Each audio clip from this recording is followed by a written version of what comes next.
This is the story of how we lit the fuse for World War IV, the cat and dog war. In the throes of devastation, Europe once again became the crucible of war.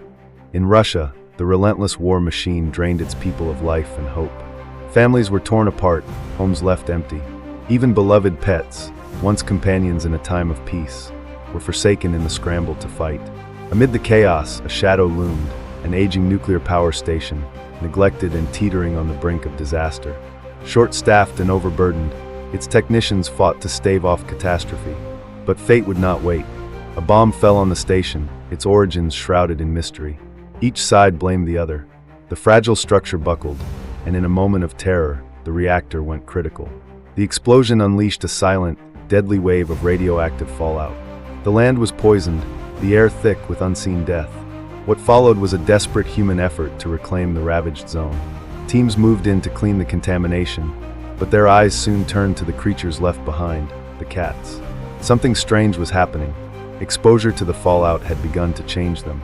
They were caught and taken to research facilities. At first, the experiments sought only to understand. But as the mutations grew, so too did human ambition. Thought for the cats' well-being was ignored. Countless generations were born and discarded, but slowly success came. Their bodies changed, stronger, faster, and their minds sharper. Intelligence bloomed within them, a sentience that startled their captors. Recognizing an opportunity, humanity saw not creatures, but tools. The mutant cats, with their resistance to radiation and growing physical resilience, were thrust into the heart of the catastrophe. In the most dangerous zones, where human survival was measured in moments, they toiled relentlessly, cleaning up the deadly remnants of the reactor's destruction.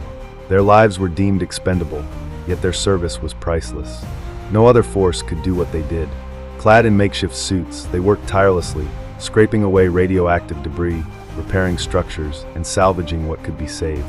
With each new task, their capabilities were pushed to the limit. When one fell, another was sent in its place. The mutant cats became more than workers. They were test subjects in an evolving experiment, their every action scrutinized for ways to enhance their utility.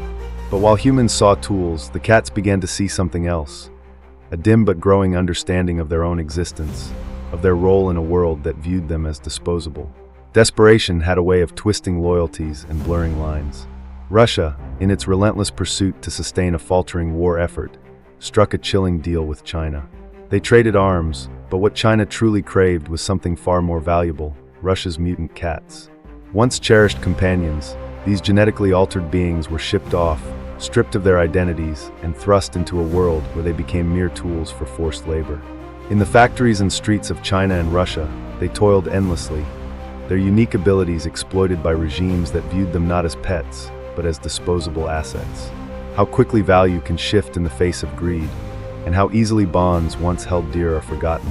In this new reality, the line between companion and commodity vanished, leaving behind a haunting echo of what was lost. On every street corner, in every cafe, across the land, the cats toiled relentlessly in servitude of labor to their masters. The world took notice. Far across the ocean, America watched and schemed. If cats could be transformed into tools of labor, what other creatures might serve the cause of human ambition? In secret, a new race began. The Americans turned to dogs, seeking to create their own army of hybrids. The world plunged into an arms race of a different kind, not of tanks or missiles, but of living weapons. In creating them, we unleashed forces we could neither control nor comprehend. This is the story of how we lit the fuse for World War IV.